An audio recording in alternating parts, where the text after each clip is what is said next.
Okay, I hereby call this Carbon County School District 2 special meeting to order. Please join me in the Pledge of Allegiance.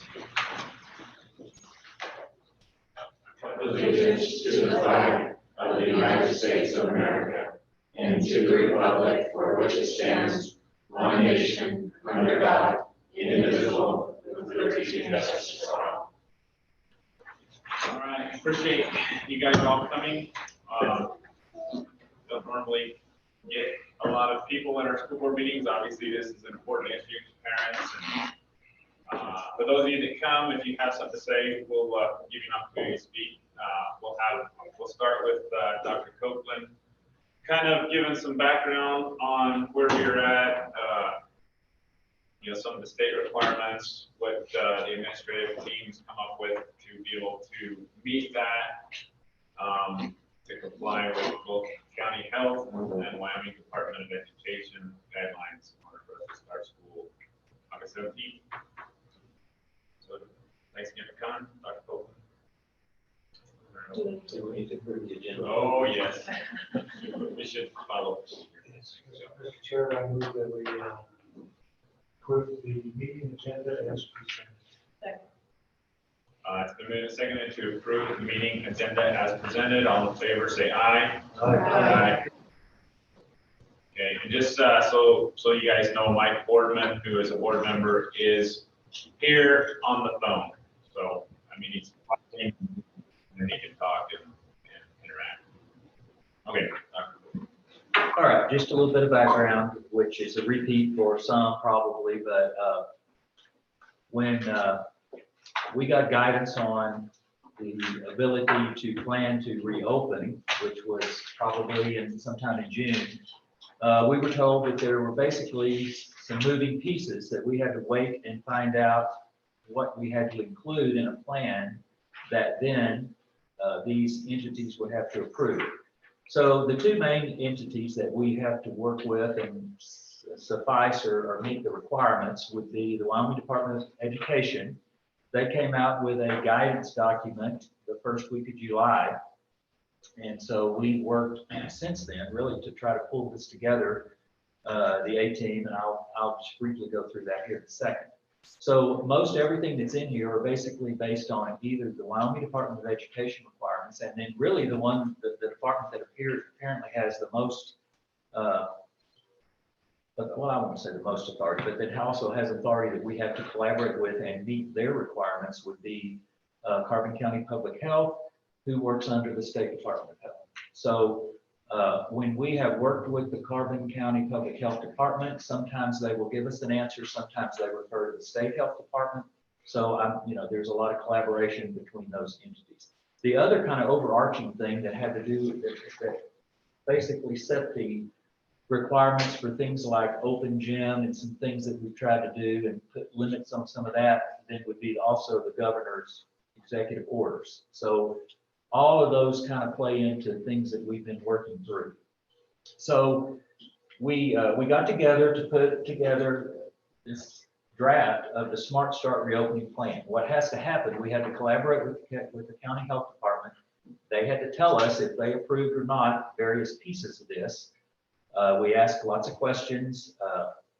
They gave answers, what they would approve, what they would allow us to do or not do.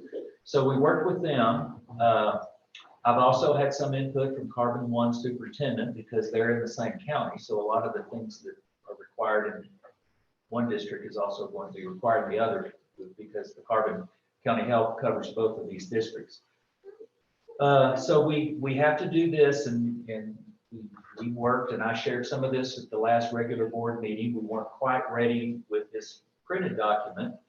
So we finished after that board meeting. We set a special board meeting for this school board to approve the document, and I will submit what is approved tonight, tomorrow, to the Wyoming Department of Education. We had superintendent Zoom meetings once a week on Wednesday. So this last Wednesday, the very few districts that have submitted anything to the Wyoming Department of Education said that it can take up to a week to hear back. And they do have the authority then to send it back and say, you have to add this, or we don't approve this, or this doesn't look like. So there again, you know, we're all kind of scrambling. I'll be honest, there's a lot of frustration on a lot of various pieces of this, including superintendents. Heard some of it on Wednesday. A lot of still unanswered questions about things like activities. You know, what's going to be allowed, what's not going to be allowed as far as team sports and those kinds of things. WASA is involved in that, the Wyoming High School Activities Association. They've met with state health. They've given us some information, but really haven't given us definitive information on things like what sports will be allowed this fall. Basically, this district has 3 sports, fall sports, cross-country football and volleyball. We haven't gotten final guidance on any of those. Their executive committee is meeting August 3rd. It may be after that before we hear anything on definitive on those types of things, but they're trying to decide things like, you know, fans allowed, if so, how many?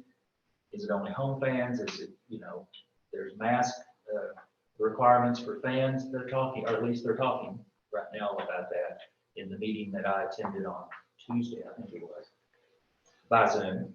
So that's just kind of a background of where everything is. And it's been a full summer as far as when we finally started getting some information that we can move forward. We've been pretty busy the last few weeks.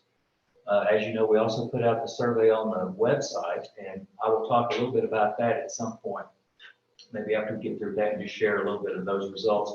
We will be putting all of that on the website so everybody can see the results, not the names, but the comments, the results, the percentages, and so on. Some of those told us things we already knew. Some of it is good information. I think most of it's valid that I've seen and things to think about. So appreciate those that have responded to that. So with all that being said, this follows as best we can figure out the requirements of the state and then working with the county health. So I just basically named on the first page who was involved and a little bit of a preface. I did add a table of contents, which was not, but I thought that might be a good thing to add with page numbers. Put the letter from the state superintendent in there just as kind of an introduction. I added the letter from me, and then we started with the plan. So the Wyoming Department of Education definitions, there are 3 tiers that are required in plans. Tier 1, which is basically open. That's what we have been told that all districts in Wyoming would start at Tier 1.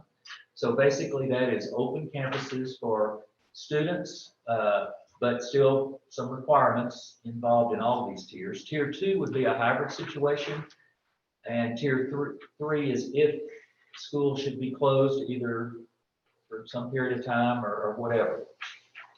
Carbon County school, all districts are required to work with their county public health department, and basically they have the guidance as to tell us what tier we should be in or move to or move in and out of. So it's designed so that you can move in and out of these tiers according to what your county health department decides is appropriate based on the current situations. So I just put those definitions in the plan, and then here we start with Tier 1. In each tier, we have 4 areas we had to address. Districts like ours that have 7 different campuses, we're also developing campus plans that have more detail. So like in this plan, for example, one of the things you have to address arrival and dismissal. They encourage you to use 1 door for arrival, so it can be monitored and controlled, and a process, staggered, whatever. Well, that's going to look different at each campus because just the facilities are different and the numbers are different. So in this document, basically we say each campus principal will develop an arrival procedure based on their facility. And that's what they're working on currently. And next week, we're having a meeting on Monday to kind of look at those detailed plans. And also we're going to meet with the head custodians, maintenance people, head bus drivers, and head cooks on Monday with all the principals and myself and Noel and the admin team. And then the admin team will meet probably after those folks are dismissed to kind of make sure we're on the same page as far as our processes. So safety wellness, this section was developed by our nurses. We kind of divided these up, and then we came together and pulled it all together, copied and pasted, made some adjustments. These are required things. Again, these are the states. We work with CCPH is Carbon County Public Health. That's our health department. I'm not going to go through every line of this just because it's on the website. It's been on the website since the first of the week. As soon as we finished it, I'd be happy to answer any questions if you've gone from the board or from anyone in the audience. But basically, the safety and wellness have to do with things like masks, like what you do on buses, how cleaning situations, protocols should somebody get sick or be diagnosed. One of the questions we asked County Health was of all the symptoms on this parent screening form. I mean, it kind of looks like you could take any elementary campus in the wintertime and a third of the kids would have some of those symptoms. So they are being somewhat flexible. James was at that meeting too, and some of the principals, so you're welcome to type in if I'm misstating or saying something or you want to elaborate. I get the impression that our county health department is trying to be flexible on that. They realize that there are some chronic conditions like allergies that if that's a known condition, we're not gonna, say, parents, you have to come get your kid because they have this symptom. If you have a symptom and it's minor, they go home, they're not, and if it's not major, we're not talking quarantining, all of that. The quarantining decision will basically be made by county health. So we're not going to say you can't come or you have to go home and quarantine. We will report information to Carbon County Health. They then will assess and make that decision. So they even told us, like in a second grade class, if there's a student that, or the teacher that is a confirmed case, that doesn't necessarily mean they'll send that whole school or that class to quarantine. If it becomes more than that and there's more cases, then they might be apt to say, okay, this second grade class at this particular campus needs to spend so many days at home. And let's see what develops. They'll do contact tracing, all of that. Again, this is information from the health department, but they're the ones that will decide the quarantine. We're not going to be doctors and make those decisions. We're simply reporting data to them, and then they decide. They might call people, ask them questions. They might refer people to medical providers or to them, for information. So that's as best we have been told at this point. The nurses are planning to provide separate areas for healthy students and for sick students, because up until all COVID, they just went to the nurse and they took the temperature and then they went to get home or back to whatever. And then the next one might come in 30 minutes later. So if they have symptoms that are connected with COVID, there will be a separate area that those students will wait for their parents, wait to see what happens there. So there's just enhanced cleaning, enhanced procedures and facilities, situations, and some there's no way to think of. We'll have to kind of think on our feet with some situations. We're going to try to limit. We're not saying you can't come into the building. We are going to try to limit access just so there's not just people up and down the halls all the time, and we just won't be quite as casual. If a parent needs to see their student, we talked a little bit about that. They'll probably go to the office if it can. The student can go get them and bring them to the parent. Fine, if it's a reason you need to go to the class, we're not saying no, but we're just going to try to pay a little more attention to that. We will have signage. This is a requirement also from the state. So there'll be little stickers you've seen in other businesses and so on, about 60 stickers on the hallways just to kind of let everybody gauge what distance means. Now, as far as the mask, we asked, I just asked them, can we make masks optional or not? They would not, they said, no, you cannot make masks optional. We would not approve a plan if you said masks were going to be optional. So I feel like that we're not as restricted as I had imagined that maybe we'd be facing, because basically what the health department has told us, and again, all contingent on the state approving it, is that on buses where you can't be 6 feet apart, which is really frankly most buses, and like teams that travel and so on, if that's allowed. And also for secondary students and in elementary too, for like transitions, class changes, when they go to the lockers and they're inside classrooms, for the most part, if we spread desks apart and keep distance, they're not going to require masks. If it's a group activity and you're really close together for extended periods of time, they are asking that we put in our plan that yes, we can use our judgment and require masks. they seem to realize that it's not practical to try to keep masks and be the mask stop over kindergarten, first, second graders, as we all know, if we know anything about young kids.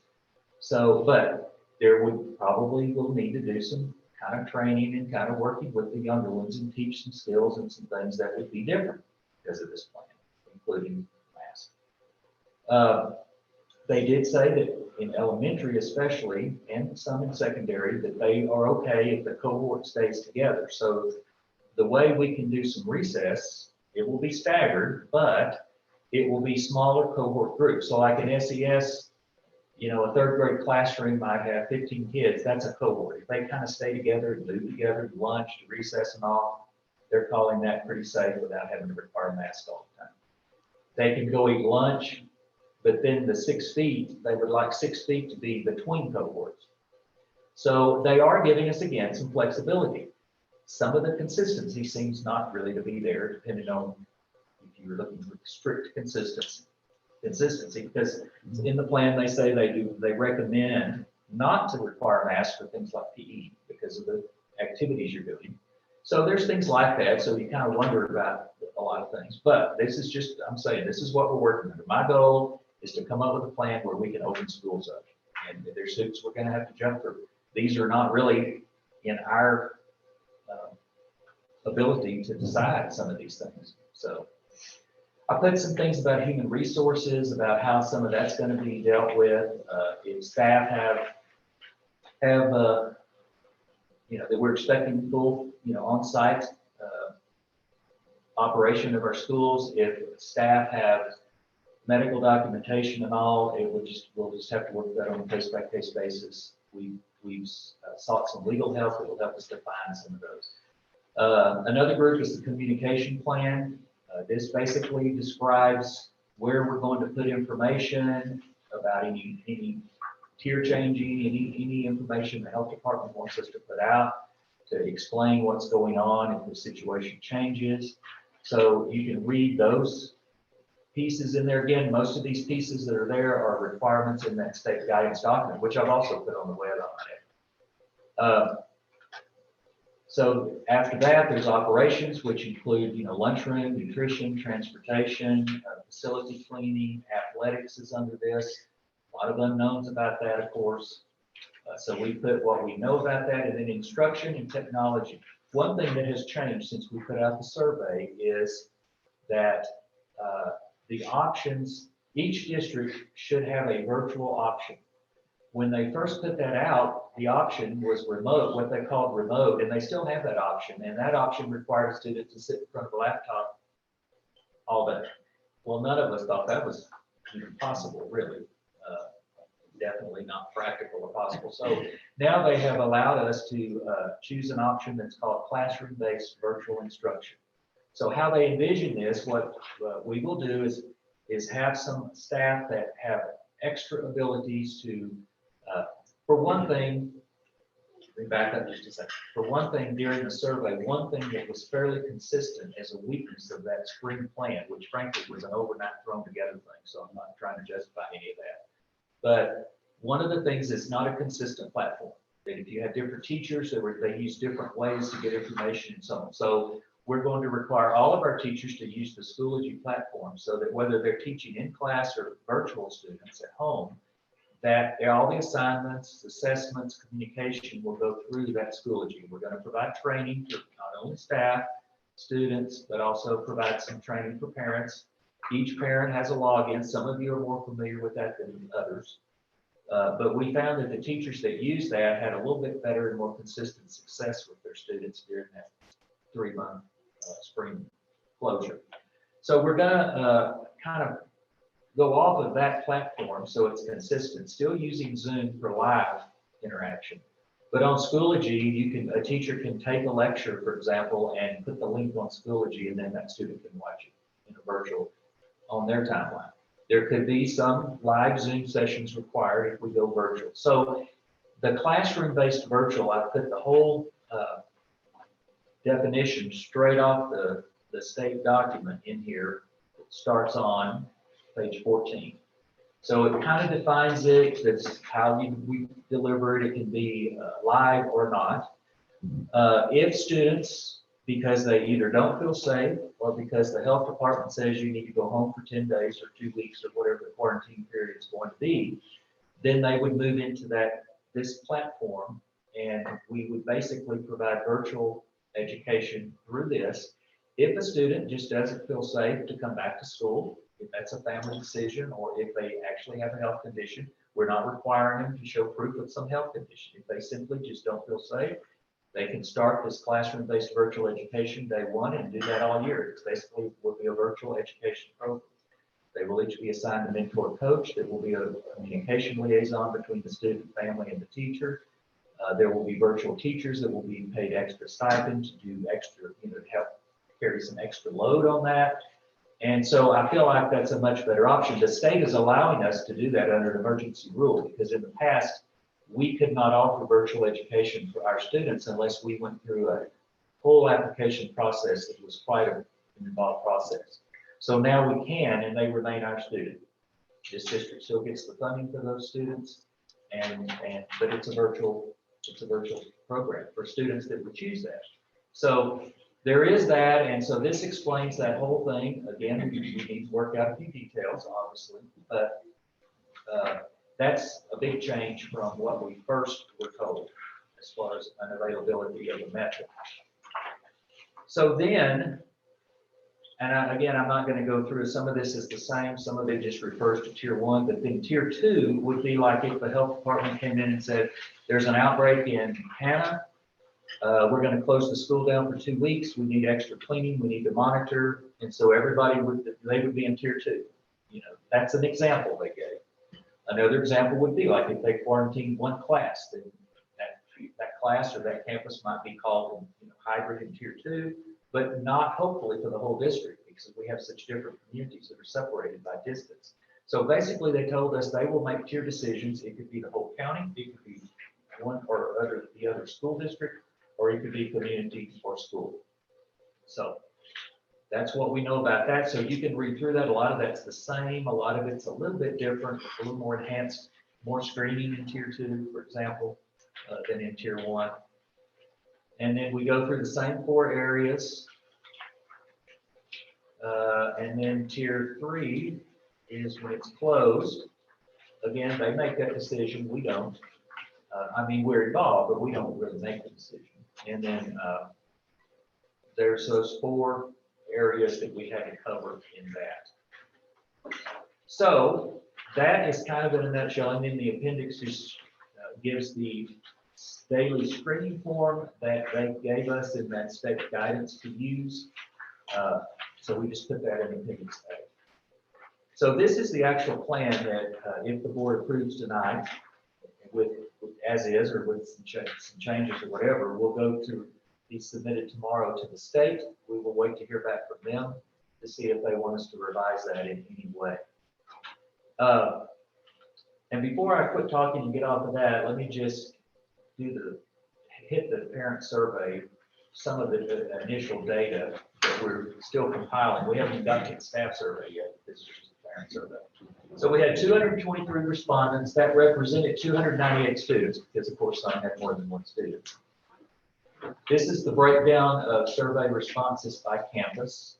We had 70 respond, Saratoga Middle High, 95 SES, Saratoga Elementary, 4 from Medicine-Bow, 22 from HES, 26 from HEM, and 80 from Encampment, and 1 from Elk Mountain.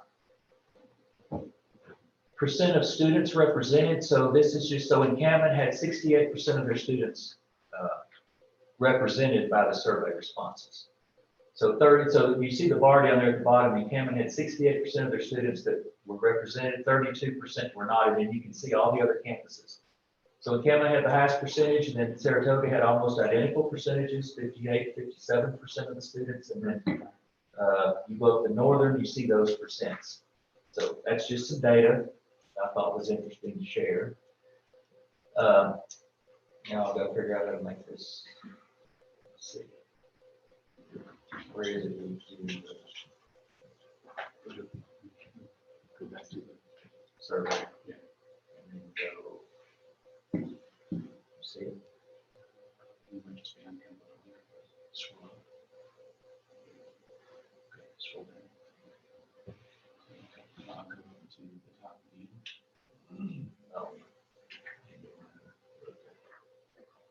There we go. Thanks. So there again, these are just percentage of the responses, not students represented, but just sheer responses. So you see the percentages there in the pie graph. And again, I'm going to put this on the website so everybody can have access to it. This is a little bit out of date because, as again, the choices put on there was that remote where they had to sit in front of the computer all day. So we probably need to do another survey where it explains the different virtual option now that's available. But that was a percent of those. 93.3% said they were planning to send their kids back. 6.7 said they would want it a remote. These are the safety. I don't know how you can read these. I mean, how it's kind of small, I know, but these are the safety measures and the support. So 92% supported regular hand washing, 89% supported increased sanitation, and then you see the bars from there. 46% daily or weekly screening of students before each school day, which probably would be part of tier 2. I might add that probably tier 1 would be parents doing that. Restriction of campus, 43. And then it goes down from there. 32% distancing for staff and students as practicable or practical. 27% mask for staff and students if traveling on a bus or when leaving the classroom. And then masks for daily staff and student use if possible. Cases in schools must be partially closed with the rest of that, 20%. So again, you can see those percentages. There were some additional writing comments. You know, we're pretty lucky that we have small class sizes mostly. Saratoga Elementary is a little bit outlier there. One of those that said no sick day penalties. I know I've had some input or some emails about our sick policy, our sick leave policy, about writing letters to to parents and notifying county and all that. I do have a revision of that based on the situation we're in that we'll look at in August. That probably will change those required notices, county attorney for truancy and so on, because a lot of these are going to be absences that you may not have control over necessarily, county health and so on. So that will be changed. This is just the internet access of the ones that responded. 91.5% said they had sufficient access. About 8.5% said no. During that spring deal, we tried to provide hotspots and did to some. We do realize that in some areas of our district, the internet's just tough. I mean, there's just not really that possible, especially I think Elk Mountain's kind of a bad spot. Madisonville, maybe, I'm not really sure there. And Hannah up north. Then the devices, one of the things about virtual is that each student that's in that virtual option will have a device. So we're showing that up. One of the problems that everybody's having across the state is ordering these devices based on the money that the state and the federal government's providing. But the ordering and the back ordering and so on, I mean, we're going to try to have them here by the first day of school sufficient. They will be on order. We're just not sure exactly. So we might have to have a backup plan of some written things or something there. Hopefully we start school with tier 1, so we don't have to worry about this. But the ones that do the virtual option that start with day 1 and just choose that, we'll have a better handle on numbers when we put out a survey, probably first next week maybe.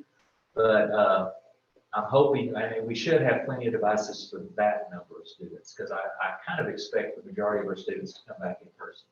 This was a bus riding question, so this just shows how many percentages rode buses or were planning their kid to ride a bus of the respondents that came. Bus riding is, of course, always optional. I mean, you can always bring your kids to school too. These were kind of interesting. The strengths and weaknesses. I kind of could have picked some of this already, but teachers were available for help needed during, help was needed during typical school hours was the highest percentage of strength. The blue represents the strength, the orange. So the more the orange comes to the left, the more of a weakness it was. But obviously some parents put something that was a strength that other parents thought was a weakness. So that's, of course, the mixture there. But you can see that feedback from teachers. The weakest one was grading on a pass fail. If we went back and rethought that, I'd already thought that was not as good of a setup as. But we had to make some of these decisions overnight, and we got input from the state and so on. But that wasn't popular, so we could obviously change that. Internet access is definitely a problem for some in our district. So you can see that information. And then there were some additional comments of strengths. 11 people said no weaknesses. That's good. They thought there was no weaknesses, I guess. No strengths, 19. So there was no strengths of any of them. So there you go. And then there's some kind of, again, all of this will be put on the web. The other thing I shared with board members, and just did some of this today, we do need to clean this up a little bit, but we just put the comments. So there were several where you could write in comments, and so we just put these out there. We took the names off, but we'll put these out there so everybody can read them. Some are very emotional comments, you know, it's a scandemic, we need to ignore anything that's coming out. Those kinds of things, and some of them are very valid. I mean, so, but anyway, just wanted to know that we are compiling these and we'll make these available for everyone to see as promised. So I guess that's about all I need to say on this. I don't know what else to say other than we tried to write it as general as we could. We tried to write it as flexible as we were allowed to by Carbon County Public Health. We will see how the state looks at it. We are required to write a plan for that classroom-based virtual option. So we have to kind of describe that and apply to the state. We're working on that right now, and we will be getting more and more information out as we get that done and approved. So, any of the board have any questions first, I guess? Yeah, let's just start with that, Jim. So if the kids choose that, if the kid chooses that, it's not going to be a pass-fail, right? This is No, gonna it will be graded. the same grading scale. That's written in here somewhere. Okay, Same grading scale for the virtual or anything at home as we do at school. okay. And basically the same requirements because it's our curriculum and it will be the same standards that are taught. So the standards for second grade English will be taught in, obviously in class, but they will also be taught on that remote platform. That's virtual. I need to use the right. Yeah, Virtual. virtual. Are we gonna release the campus plans when we get them? Yes. Basically, that's just more detailed. So like at SES, that's gonna look different because they've got more kids in their cafeterias a set size, and elementary, they eat in the gym. So, you know, it's just gonna be different. Recesses will look different. So, yeah.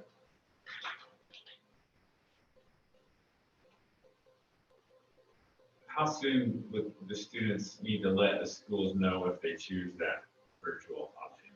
Well, I'm thinking that as soon as we get enough of it summarized, that it can look coherent and, you know, put out. I'm looking at first week, putting out a survey and trying to see what response we get. Obviously, people can fill out a survey and change their mind. You know, I envision even there could be some cases where a class goes into quarantine for 2 weeks or whatever, a particular grade somewhere, and then a parent just decides, well, you know, I think we'll just stay virtual. I mean, I guess that could be an option. You know, we could have a virtual that started day one. I mean, the state is encouraging that if you choose virtual from day one, then it's virtual all year. But I have had some parents say, well, if we choose virtual and then at the semester we decide, you know, things, we're feeling more comfortable or whatever the reason, I would be leaning, if we're allowed to let them come back in person. I mean, I think we can be flexible if we have that, which I think we do. So.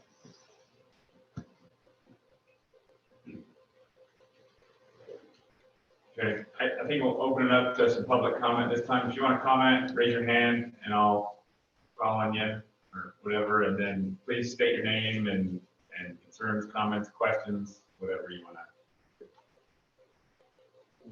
So Mandy Goodwin, along with Karen's question, once the state approves your reopening plan, Dr. Copeland, how long do the principals have before they come out with theirs? Because I'm really curious to see what SES They're working on them now. They've already started. We have that meeting Monday. I'm hoping by mid next week we'll be done with those and can put them out. Put some information out. It won't disagree with this. It'll just provide more Right. detail, like for recess, for lunch, how that's. Yeah, and that's what I want to know, what my kid's school day is going to look like. Exactly. If they go back.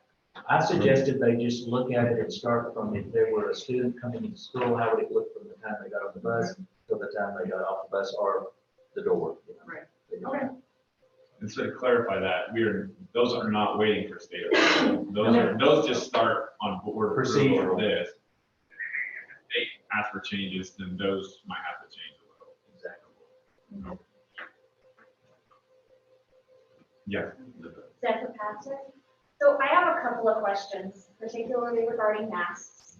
What is the level of masking going to be required? Because coming from a medical background, I'm concerned that we're gonna just put cloth masks on our kids and then freak out when there's an outbreak because they don't stop viral particles. Like, we'll have fewer colds, but what level of masking are you requiring as far as the types of masks?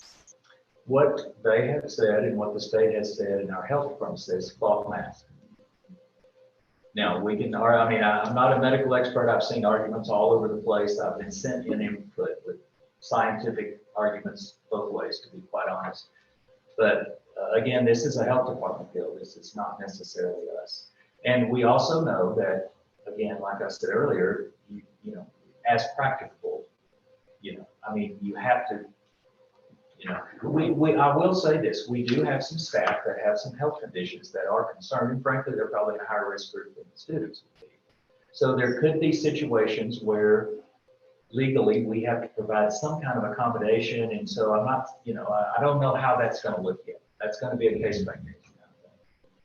But I am relieved that they're not saying, oh yeah, you need to put masks on all day long, because that seems undoable, really, especially at elementary. And also one more following with that, as we go through the year and things change, will this plan be something that our school district can revise to, if they say, okay, hey, the masking isn't working? Yes. Where we can say, okay, we don't have to fight this anymore. They have said that this can be revised based on future, whatever happens. Thank you. And I guess it could be revised the other way too. I mean, Lana Sanchez, how will you guys make sure that parent A is making sure that their child's mask is sanitized and parent B is? Like, will there be a protocol for that?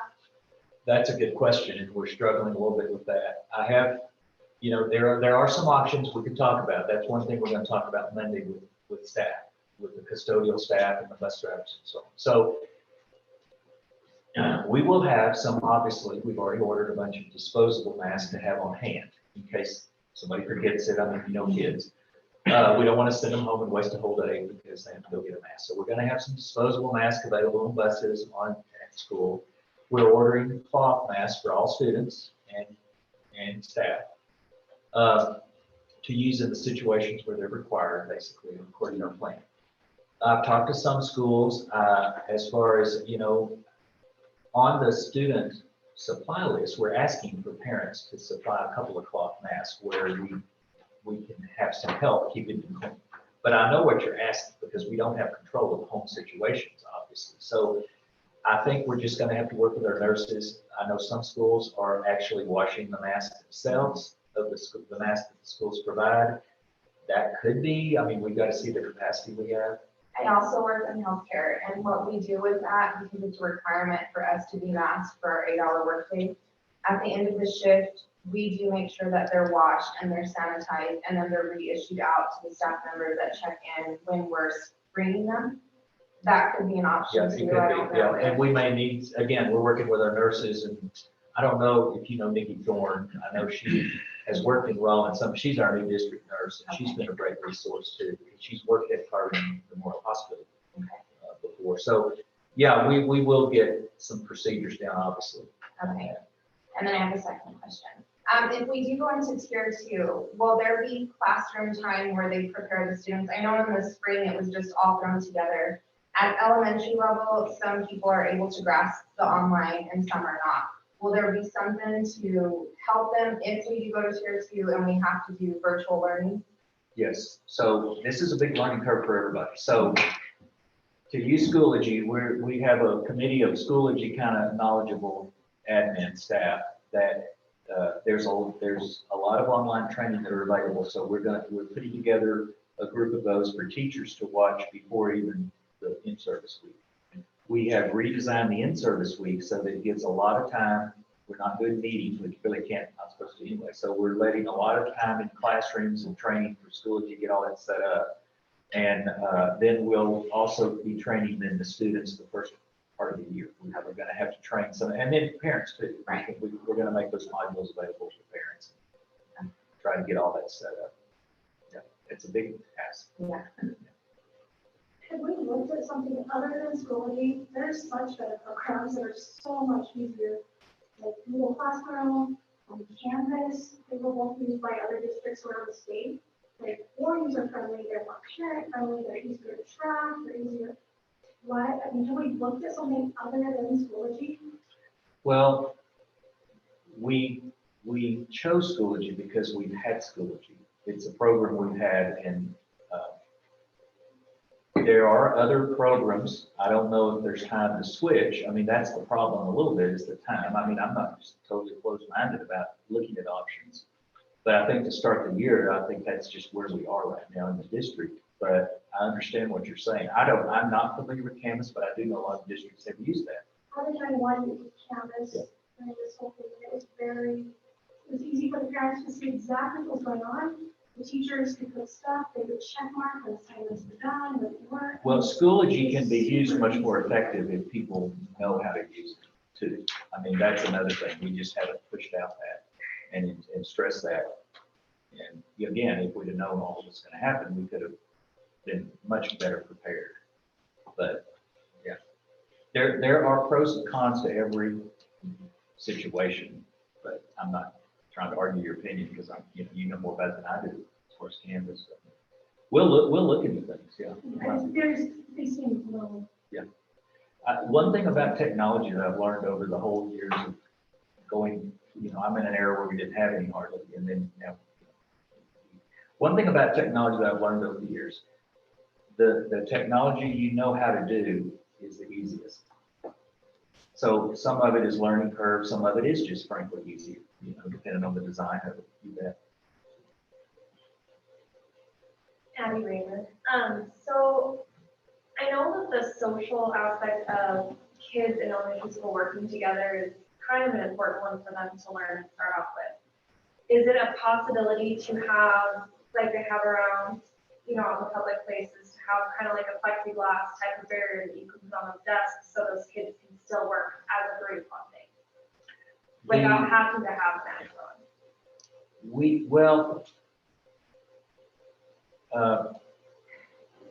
They can do some work together for short periods of time and not worry about masks. That's what they told us, and especially within the same elementary classroom, because they consider them a cohort that they're together all day, pretty much anyway.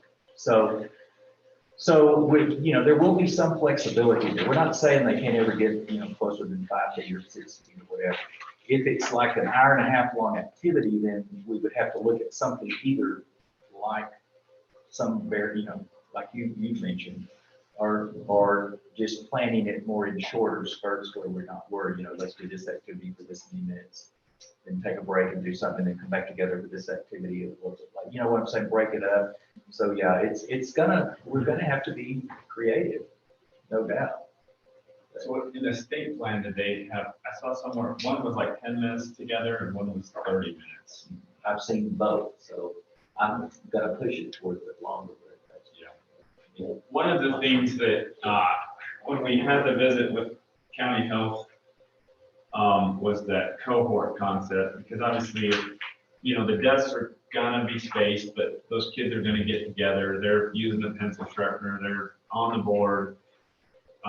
If say there's 15 kids in the class, as he said, they're probably sit together at lunch. They're not gonna be 6 foot apart. We do the best we can, but the thing is to try to keep, it's kind of like a family group. That class is kind of like a family group.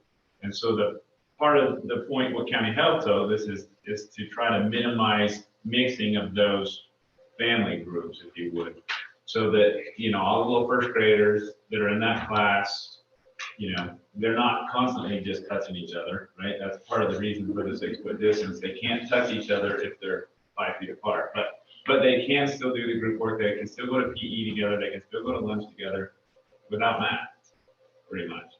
It's just if they're there for a real long time or something. So Transitions, hallways, class changes, those uncontrolled times when you might have groups around each other, that's where they're doing masks. But we can minimize those types of situations, especially in elementary. But when we talk to them, it sounded closer to normal school than frankly I thought they would tell us. There's still going to be some restrictions. Josh. Just so everyone else knows, Josh Wood. And my question, the question I want to ask is partly is sports secretary, something partly also as a parent. Looking through all the tiers, there's the CCSD number 2 will have a crisis intervention team in place to provide emotional supports as appropriate and necessary for students and staff, which I have no complaints about that. One of the issues, Abby talked about at the last meeting, is the struggles that all the younger kids had with this transition. But I guess my question on that is twofold: is one, who would be composed in that crisis intervention team? And two, say a student or the parents decide to do virtual learning instead of in class from day one, would that crisis intervention team be available to those families who are doing the virtual learning? Yes, they would be available to the families doing the virtual learning. We have crisis teams now, and I'm just going to summarize it. They're obviously, the counselor is always on there. We also now have a district psychologist, which was a new position last year. He's normally takes part in a crisis team or whatever. Some of that is to be designed because it's a new situation. Sometimes the principal's there, but probably more so counseling types for what we're talking about. So if there's a student that's on virtual that's having some issues or needs some counseling, we will have that availability. Thank you. And make that available. Katie, is there ever been any talk of that exit strategy, like we have no cases for 30 days? Are we ever allowed to, is there, kind of like James said, is there ever a tier 0 where we can go back to more normal? Or are we just kind of stuck with this for the whole year?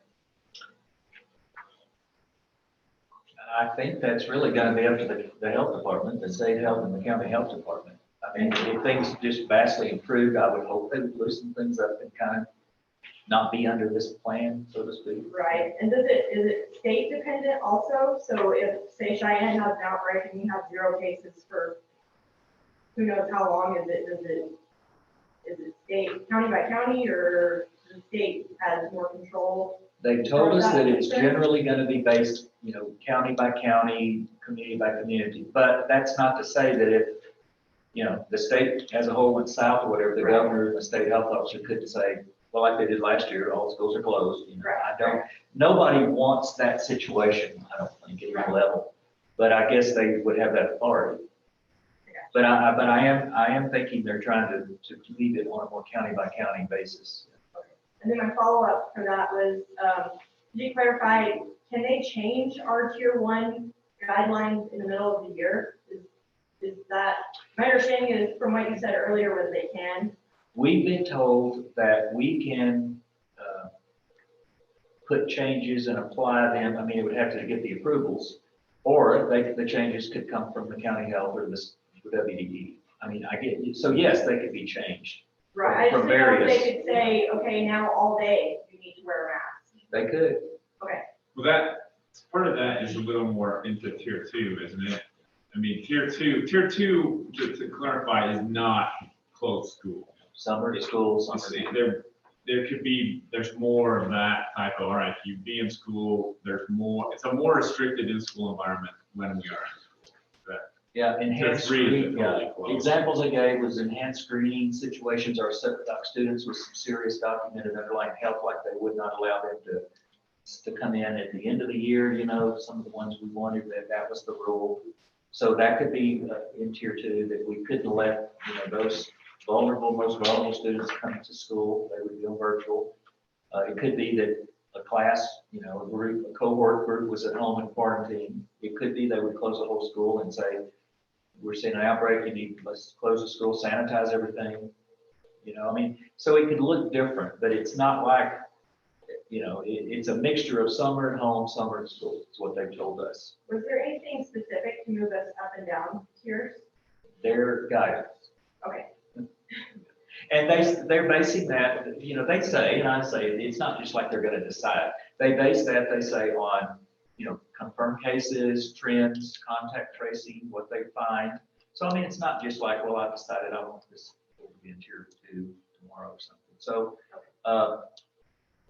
they also, one question, since we're talking about the county health and how we report data, and we need to get this out to everyone too, but we've sought legal opinion on, so the county health department has said, if you report to us names and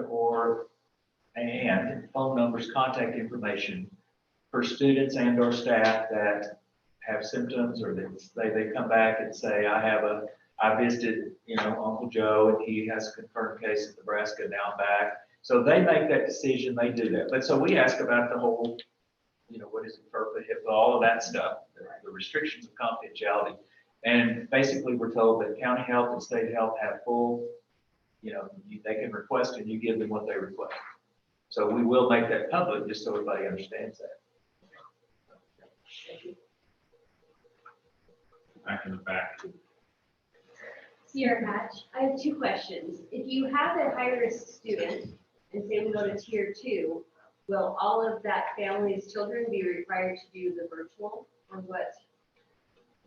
My first impression would say probably not, but I guess that's up to what they look at the situation and make a recommendation or make a requirement. I mean, the health department. And you could ask and confer. I think, they're not like, they hope, at least they've given us that they're going to be available to talk to families and advise or whatever, answer questions. And if we do have to go to that virtual option, will we also have like the paper packets for work, for like their schoolwork? Where we live, our internet is not Sure. as good. And so it's really handy for my first grader at the time that I could just teach them his math with his paperwork. I would say yes, we would have options there. One of the questions on the virtual application is that what do you do in the backup case if you don't have internet? Well, the backup case is the paper packet. Written. In the case that it does go to a virtual setting, what procedures or guidelines are in place to make sure that the education is the same, the quality of education is the same as in the classroom? Well, it's just a matter of making sure everybody understands that's the expectation and standards, and then the admin making sure that that's happening and communicating with parents and for teachers if that's not, making sure that the standards are good. The reason that there is a virtual option, but that is if you use just a bought program that's not really connected with your curriculum. The reason we are going to a classroom-based virtual option is because of exactly what you said, because that has the expectation that it's the same level and standard taught as if it was in classroom. So that is the expectation. So my take on that as a parent is that that's unreasonable. It's not going to happen.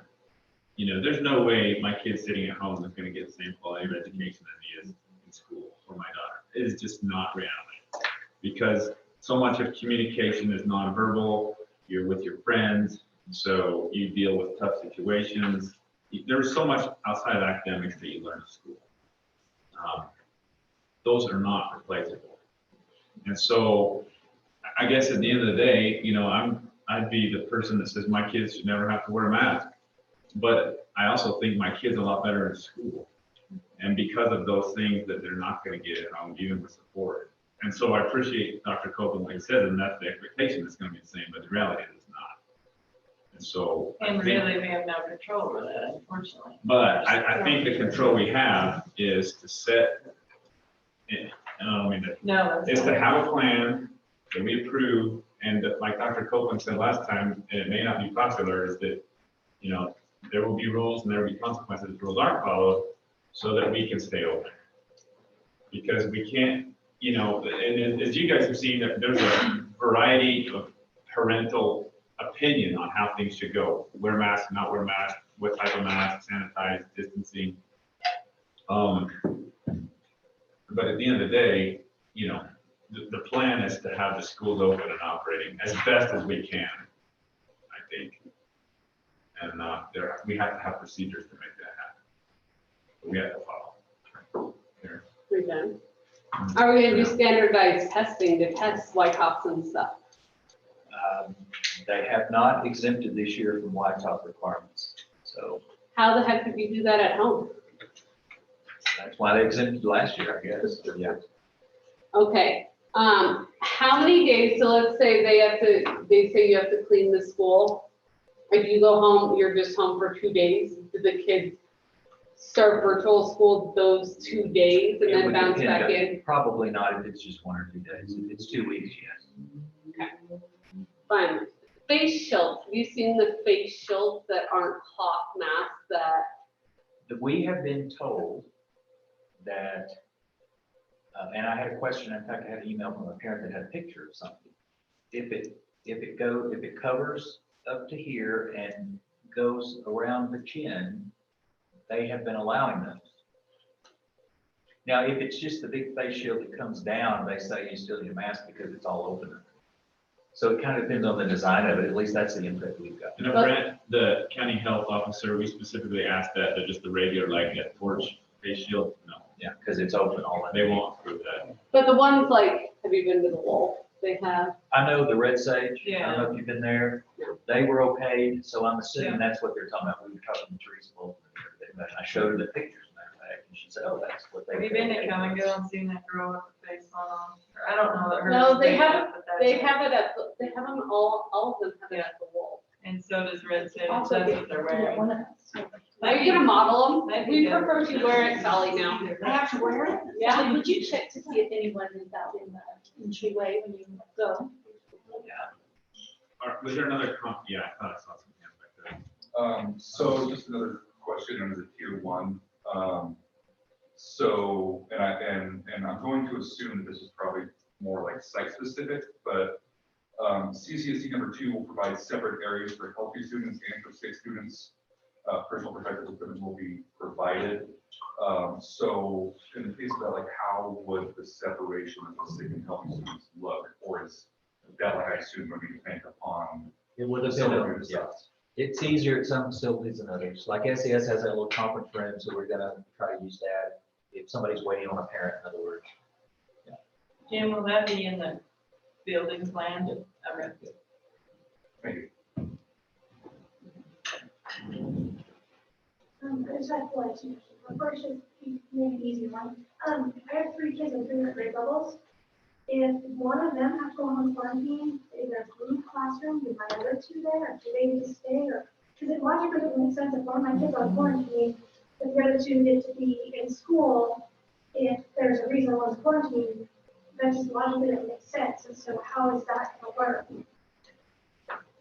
I mean, I don't know that I can answer that question other than the county health will advise us on that kind of situation. So it may be that if it's a classroom that one of your kids are in, that they want to quarantine that group, whether they would include in the other 2 that are not in that group, I don't know. If your child was the one maybe that was a confirmed case, then I'm sure the answer would be yes, everybody would quarantine, in your family.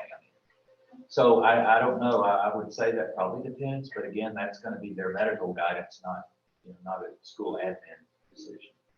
And then my second question is maybe a little more complicated, but if we go virtual learning, what is the administrative oversight going to be for teachers? I'm trying to be accountability for kids, but what's the teacher's accountability? I've had 3 kids. My youngest is great. My older 2 was hit and miss, 13th grade. Thankfully, one teacher they talked to once the entire time. And it's like, how is that even logical? Like, so what is the administrative oversight going to be? And you have to go virtual. We're going to all go on vacation. I'm kidding. No, I'm kidding. No, that was a very, again, abrupt thing. We tried to go on the fly, to be really honest. But yes, we will have procedures and more oversight in a long-term plan as we go between tiers. So the answer to your question is it will be, yes, there will be duties and oversight and one of the things that we will depend on too is the parents, letting us know if there's an issue with somebody, then so we can go work on it. But yes, we were well aware. I mean, I was aware, especially after the fact that there was quite a bit of inconsistencies just from talking with parents and going, we had kids that had different teachers, or kids that had one kid that had different teachers, in secondary. So, and there will be, there would be differences, like if you're, if a student was in a PE class, is going to look different than a science class as far as virtual, obviously. So, but you're right. There obviously there will be oversight there. That will be what the admin is doing during those times. And the thing is, if it's in tier 2 hybrid, there could be some at home and some at school that still will have an administrative oversight. We're probably looking at having maybe one principal in the district that strictly, not only, but strictly has the responsibility to make sure all of that's going smoothly in addition to the building principal. So we are looking at that, yeah. Ms. Wells, is that your mask? I can't tell though, so is there a plastic piece that actually goes, so they're considering that closed under your chin, because it stops right here. But it doesn't look like it actually covers how they're saying they want the mask to cover. So Dr. Copeland, have you seen that one though? I have not seen that one. Those came in, we ordered those just as kind of some backup stuff back several months ago when we were trying to order supplies. I have not compared that to the picture or to what they said at Red Sage. I don't know if some of you looked at it. If it's the same. I don't know. And let's put the one that they have at the wall. I'm just curious, because you guys are mentioning that it needs to And that doesn't close really go underneath, underneath. yeah, and this one. is I think the open. face shield has, though, like your whole dark Right. face shield has a lot more room. Well, and what they told us Yeah. about face shields, that's okay to wear, but you still need a mask That's what underneath they it. have it. That's what they have at Red Sage, and they actually called the state health office. That's the exact kind. So they actually called the state health office and they said it would work. Yeah. Well, maybe it's because it's so wide open. I know. Right. So that's the. Have you that's seen the how problem most is- people wear masks? Just like around the top, it's wide open, like, I don't know. I don't want to get into this. Ms. discussion. Patrick? It's harder than- Zephyr, you had your hand up earlier for another comment, and I had a question about consequences. I know that this has been brought up before, but personally listening to it over a podcast or interview or whatever it was, I was unclear on it.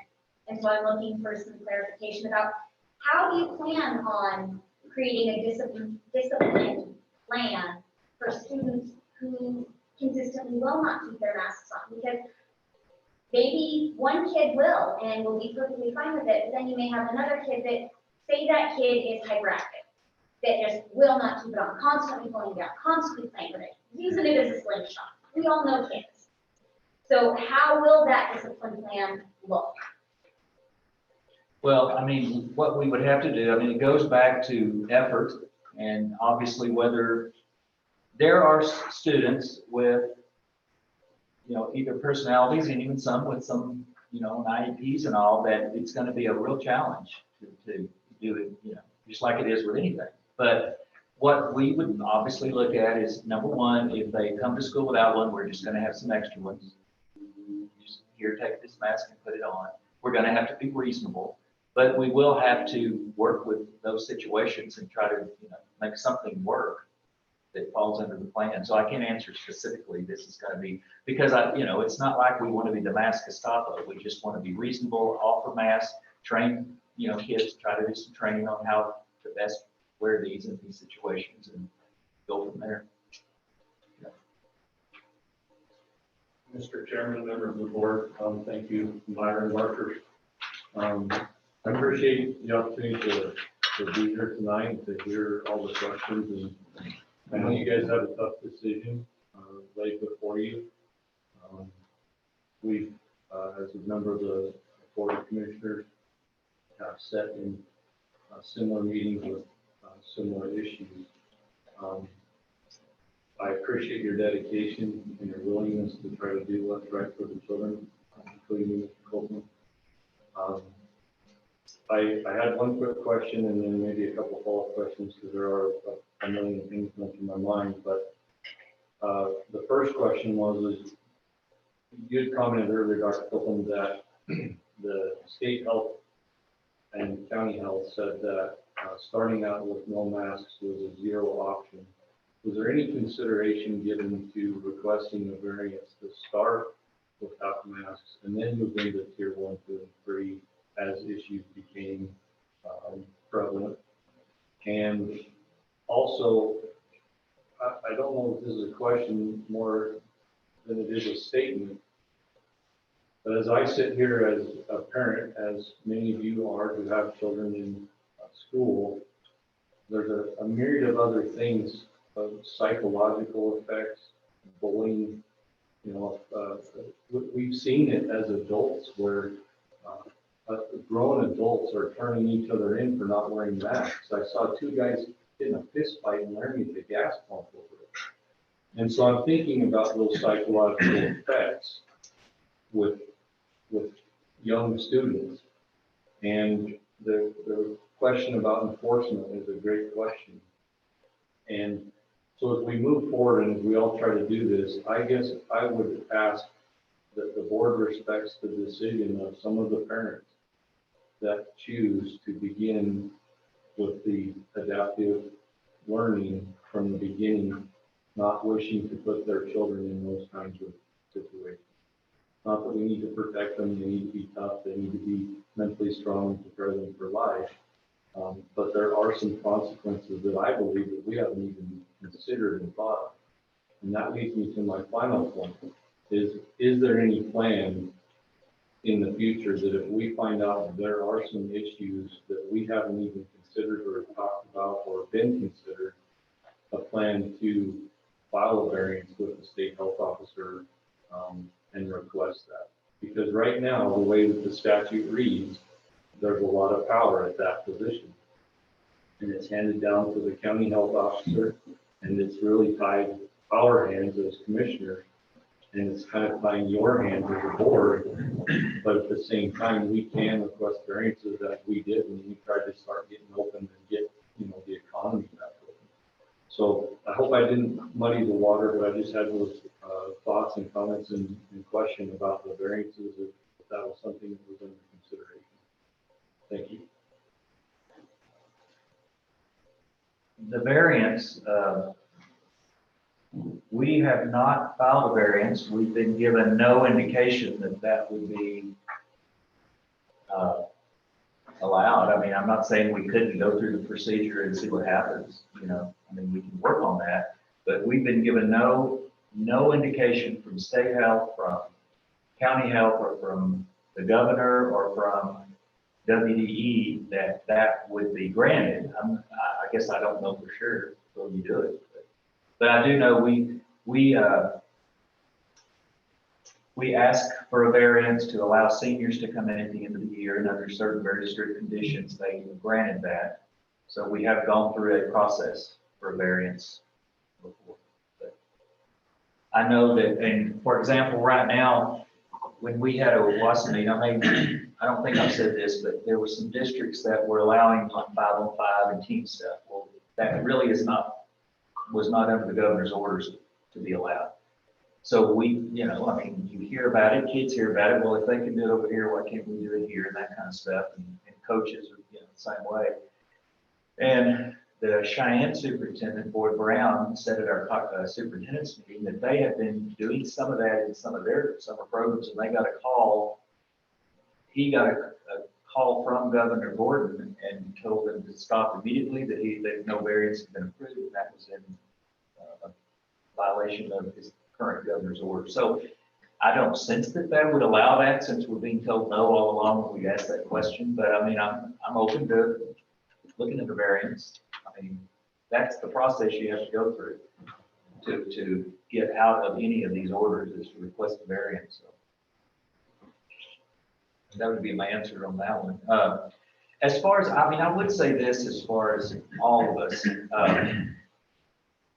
every parent, of course, has to make the decision about, that's just like the education of their student is like anything else. I mean, they get to decide what they feel is best for their student. Those situations can change.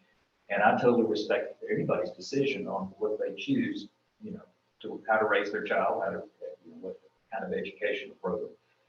One of the things that I think that I would just encourage us all to do as parents, as administrators, as teachers. So it's not that we don't go, that we try to be as positive as we can with our kids, with our students in classrooms, and that we don't start out just, in defiance of all these rules that we just don't like. I just think if we can all work together a little bit and realize that maybe these are limitations and restrictions we don't agree with, but I'm sure we don't agree with every law that's on the book either, but we teach our kids to try to cooperate and obey the law, so to speak. So, I think we can at least try to be as positive as we can going into this and hope it ends as soon as possible, and that the situation improves and so on, so we can get back to what we would consider normal operation. So,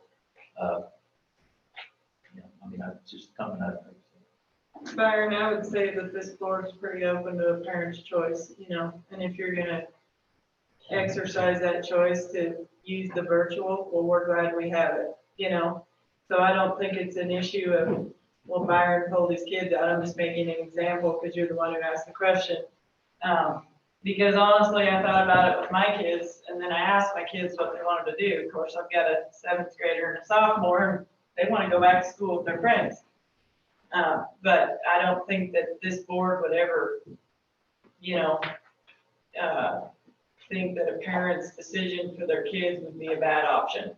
We hate to lose kids to homeschool. I'm not going to say that, but this virtual option, that we're in some crazy times. I mean, none of us have ever lived through this. Our parents haven't even dealt with stuff like this. So we're trying to just do the best we can to move forward and get our kids back into education, together, and not live in this constant fear-mongering craziness, So I would just tell you that. Definitely not any kind of a judgment from at least myself on the board. I don't think anybody else either.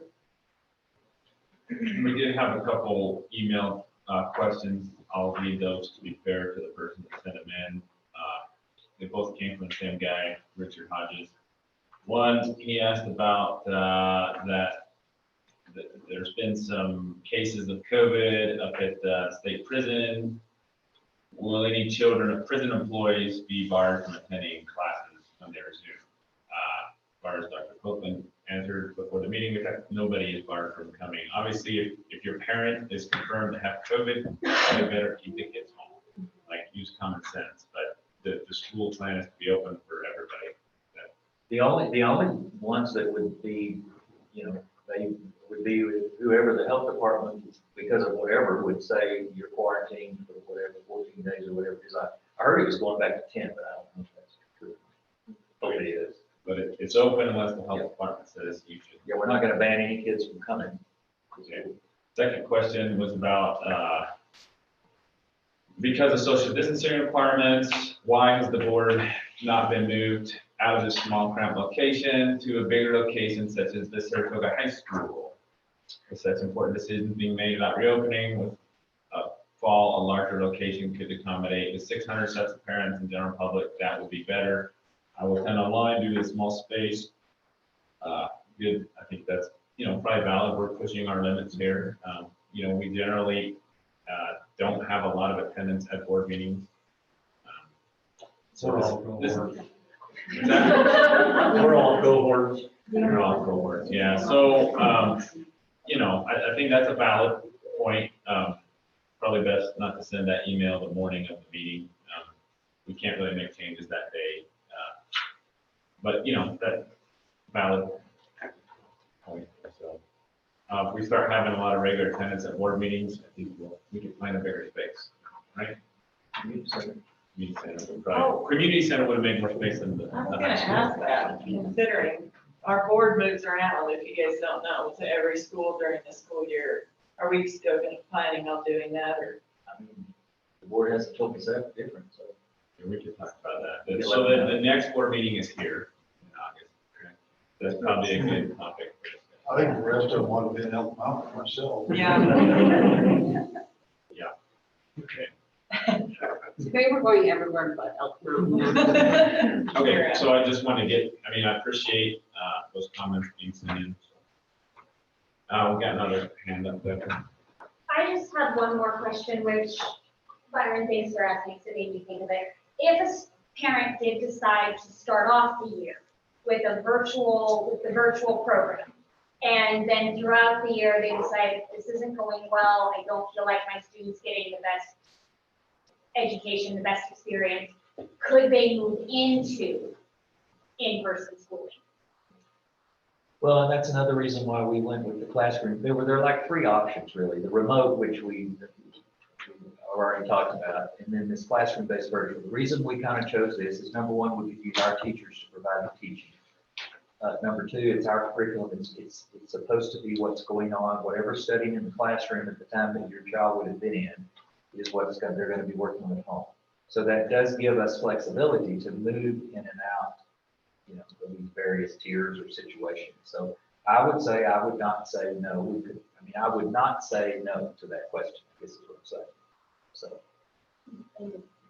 However, you have mentioned in the past, and maybe clarify this, that we don't want people jumping in and out. Yeah. And a bunch. Yeah. It would be nice if no jumping was happening, but the health department might. No, I mean as far as an individual. No. Exactly. Not the health department. No, for an individual choice. I see what you're saying. That's what I'm saying. That we don't. Definitely, it's better not to go back and forth, for sure. If you start with one and then something happens, you want to switch year to year. That's understandable, but if you're right, not back and forth. That would be tough. Oh, sorry. Now, if your kid had to be pulled out for medical reasons for a few weeks, would we be able to do the virtual for a few weeks and then put them back in? Correct. And we sure don't want to penalize, I think, anybody, especially if you're in like quarantine or isolation or, I think that's the general feeling on it. I mean, if people are doing the right thing and staying home when they're sick, they shouldn't be penalized for that. Right? And I think, surprisingly, the stuff you may hear on Facebook or how people get crazy, from what I've heard from the Jim and from the administrative team, and even from county health, surprisingly enough, there's probably a little more common sense into it than people. Pretty easy to get stirred up about stuff, and people are going to have different viewpoints. But it's generally been approached with a common sense, like that kind of thing, And I don't think you could say that the A team has all the answers right now, because situations will come up. County health didn't have all the answers when we talked to them, like the protocol for exactly how you're going to diagnose a case and send home, and the restrictions and rules and how to run that up the flagpole. They didn't have a set procedure yet. And it changes every day. Every day it changes. Yeah. So I think. I think adaptability and flexibility is going to be the name of the game. Really. Mr. Chairman, member of the board, just one more question, and then I promise I'll be quiet. But has there been even an unofficial poll with the teachers about the virtual and because I have had a couple approach me that the amount of work and paperwork involved in doing the other part is twice what having children in the classroom is. And so I didn't know if their voice has been, if they've been giving up to have their voices heard. Because I worry about teachers already that are underpaid, overworked, and then to add this to their plates. We're trying to look at it. That's a good question. Yes, to answer your question, yes, we did put out the staff survey, and we have not had time. We compiled this, and we'll start compiling that the next day or so. So they've had that option, and plus, obviously, we're small, and we get emails back and forth. Principals, I get emails from teachers with concerns or suggestions or whatever, which is great. So we're trying to address this or design a program where we offer extra stipends for ones that might be interested in doing that, but not requiring every teacher just to take on all the extra stuff. And so we're trying to design it with that concern in mind. So to answer your question, if we need to hire some extra, we can. It's a little tough to hire extra teachers in August, but over time, you know, we'll just have to see how it goes and what the demand is. If we're talking, you know, 3 third graders across the district, that's different than if it's 30. You know, so I mean, once we get some, you know, we're going to have to adjust, like somebody said, we're going to have to adapt and adjust even after we think we've got something designed. And Dr. Copeland, correct me if I'm wrong, we have somebody that's kind of overseeing all the virtual. But that's our plan. I mean, I've got to share that, but that's what we're working on right this minute. That's the plan, yes. Real quick, Byron, that was a great point you brought up as far as the teachers are concerned. Our number one goal is to provide the best education we possibly can for our kids, but also to supply a safe work environment for the teachers. So one of the things that I worry about is what if we have 2 or 3 teachers go down and we're in school? This district is really poor in substitute teachers. How are we going to do that? These poor teachers are going to be bouncing around, maybe teaching things that are not their expert area. Bus drivers, custodians, what do we do with all those people that, God forbid, let's say we get 2 or 3 of them sick? I mean, you know, this might be something that it might take the whole community to push us through this school year. You could be a substitute school teacher, Myron. I'd Rather be a bus driver. I need those too. Yeah. Honestly, I And mean, you wants to probably rather have me. this is really scary times, and we get so focused on the kids, which is fantastic. And we're talking about oversight of the teachers, but how are we going to oversight the virtual program for the kids? That the kids aren't just signing in on Saturday, oh, I'm here for the week, and then we're gone. How are we going to be able to handle that as well? And there's so many moving parts. I don't know that everybody has the answers for it right now. I mean, we're learning just like everybody else is. Is there a plan place or something like that? Like, I mean, you end up with 3 teachers, like, gone, what is the plan for that? Just figure out when it happens? The plan is yes. Yeah. Well, You know, I think yeah. it's moving parts, but is there a plan for something like that?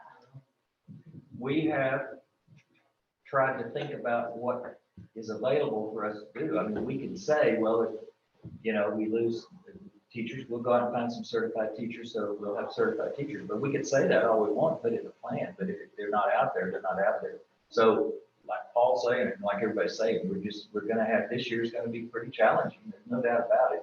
But we are thinking of maybe something we have available to us to help cover. We thought about hiring some, I mean, one suggestion, or at least a thought, is hiring some permanent subs, just full-time subs.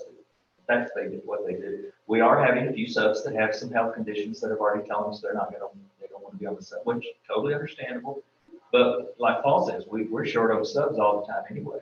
And bus drivers, all of our bus drivers, at least a lot of, not all, I better not say all of them, a lot of our bus drivers are in a higher risk age group than our students and other staff. So we struggled finding bus drivers before COVID ever was anybody heard of it. So there will be challenges, there's no doubt. Like Paul said, you know, we may have to call in and try to, as a community, think out of the box on some situations. And maybe, excuse me for interrupting, but maybe some of those things could be something we could be working on now. You know, Exactly. Part-time bus driver getting certified, and you know, there may be people that That's why part of it in the plan is it says to try to get other staff to get their CDL. You know, there's already stuff in there about encouraging them to get their CDL. There's some stuff about the cooks, you know, trying to cross-train get some backup people in place that we don't normally do. So some of those type of things are in there. We've been short on bus drivers to the point when my kids rode the bus before Route drove. Darren Jennings drove out and got my kids in the morning. I mean, that's how short we are. More than once. More than once. Yeah, they were pretty happy to see him every time he showed up. But yeah, I mean, we've had that issue before, and I think, you know, some of the staff that seriously does have a CDL or something like that, that's a suburban, so it doesn't require that kind of stuff, but have filled in. So the good thing is we're in communities that kind of help themselves, like Paul said, and take care of the school and parents and teachers and everybody. So hopefully that'll all mesh if it happens. you know, that we need it. Well, we appreciate your consideration of all the things and possibilities, things we have a lot of meeting yet. And that's not an easy decision. We just want to make sure that it's clear that we are grateful for that consideration. You know, I don't think, I'm not a big fan of the mask thing. I'm not going to allow that to stop what we actually are trying to do, which is get kids back in school. We could pick our battles later after we get everybody back to school, get things running. I think we need to focus on that, make sure that we get this plan through. And then pick our battles. Once we come. We can come up with problems from now till next July if we want to. But we solve this one. That's a big part of the battle. So we can pick and choose them. Any other board questions? I have a question regarding scheduling. You know, there's just so many uncertain times ahead of us that we're just not sure about. Do we have any flexibility in our schedule? And I know our schedule is approved by the state, but is there any way for us to like front load the schedule? So like students go to school on Fridays, and then if we do need to take a longer break in the winter, that we would be able to do that? That's a WDE question. I can ask, I'll make it ask.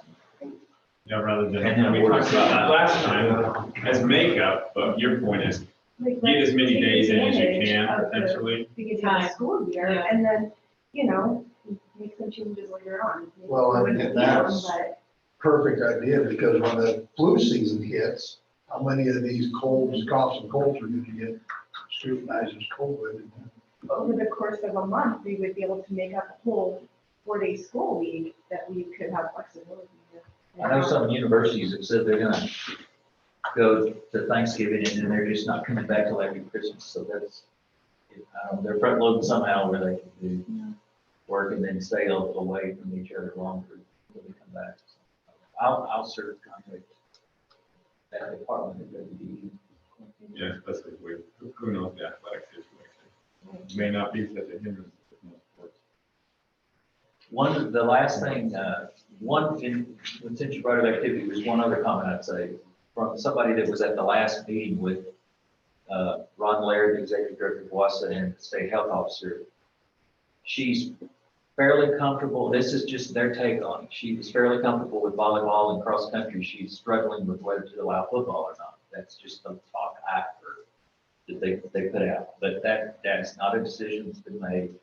I'm just passing along information to them. I think they're more concerned with winter sports than fall sports. Wrestling and basketball. I think we think fall sports will go off better than winter sports will. And Most of them are outside. Yeah, and you know, one of the sad things in this whole thing is obviously if you go out for basketball and run a bunch every day, if you do get sick, you're probably gonna get over it a lot easier. So there's not hardly any talk about building a healthy immune system, living healthy lifestyles. There's no talk about that in any of this. It's all avoidance. So that's one of the sad things to me about sports and other activities. We know mentally how good those are for people. You build leadership, you get healthier, you're in shape. On the subject of sports, has anyone on the board of trustees looked at the WASA website for the guidelines from NFHS? I did that for an article for this week's paper, and in some cases like cross country, like staggered starts, football and wrestling are considered higher risk sports. And interestingly enough, football, some of the guidance was like, it's basically getting down to sanitizing the ball after each play, which would make for a very, very long game. But just, you know, if you're having trouble sleeping at night, those are very wonderful to read. And kind of give an idea of, I guess, what WASA has kind of ahead of them on determining storage for the season.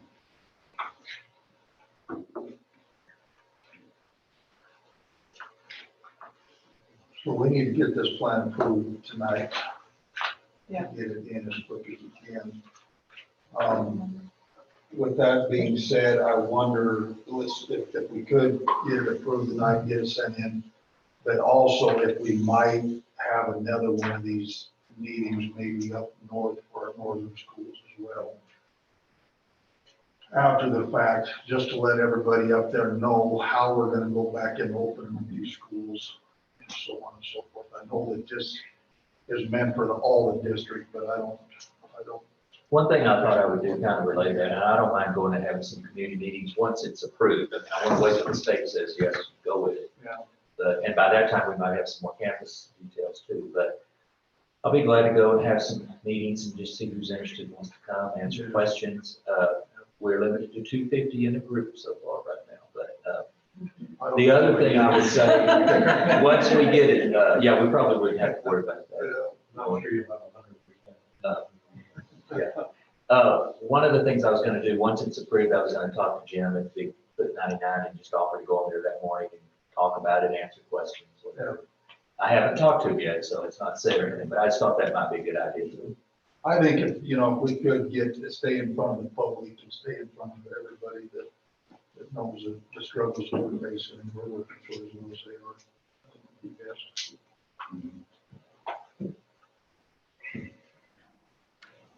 And I got a comment to kind of help support Paul on that too, looking at the survey that we did. North End was not very supported in that. And so as much as I applaud you, Mr. Copeland, for your communication efforts, it's been superb. I still do have some concern if we're fully reaching everybody, especially on that north end. It's pretty low. So that's a little discouraging. And so I was going to ask the question how we can improve that. And so I think what Paul is recommending, if that's earliest convenience, would be, another method for reaching out to, it doesn't have to just be the north end, but another method for reaching out to everybody, making sure they know the expectations and also get their comments as well. So. Thanks, Mike.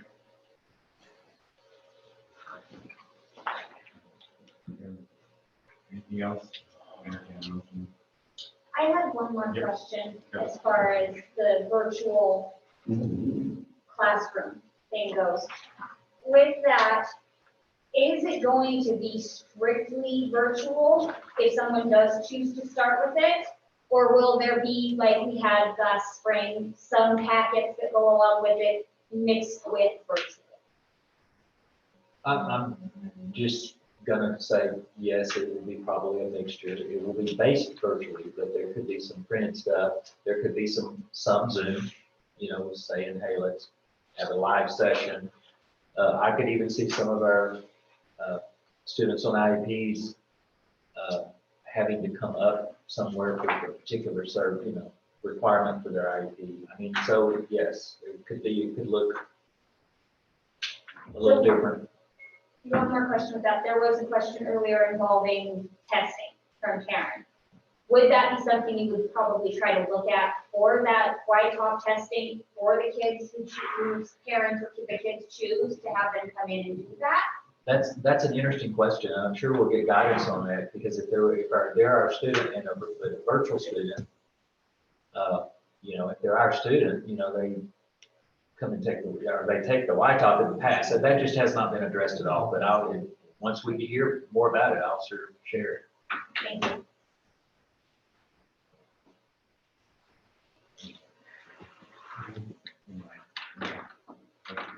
And Mr. Chairman, I got a comment that I'd just like to make as well.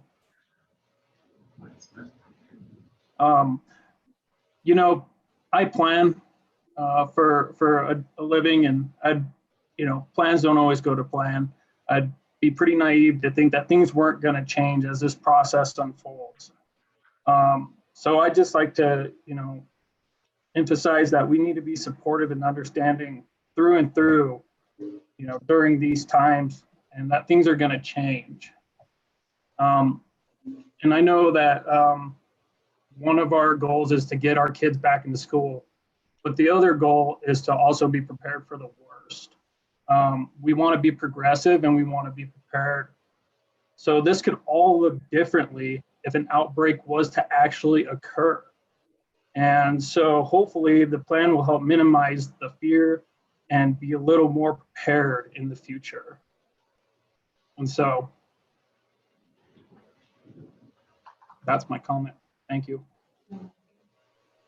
I had a text question come through that somebody's watching online. They just had a thought that possibly the high school, and maybe, I don't know how each middle school's ran, but the high school could move to block schedule, so that means less moving during the day. I don't know. I mean, I know right now that's probably not gonna happen, but if we get into a situation. We discussed that in our meeting last week, just as an option, but we didn't make that regular. I mean, we didn't get to the point of saying, yeah, we need to do that. But Okay. we have thought of it as an option.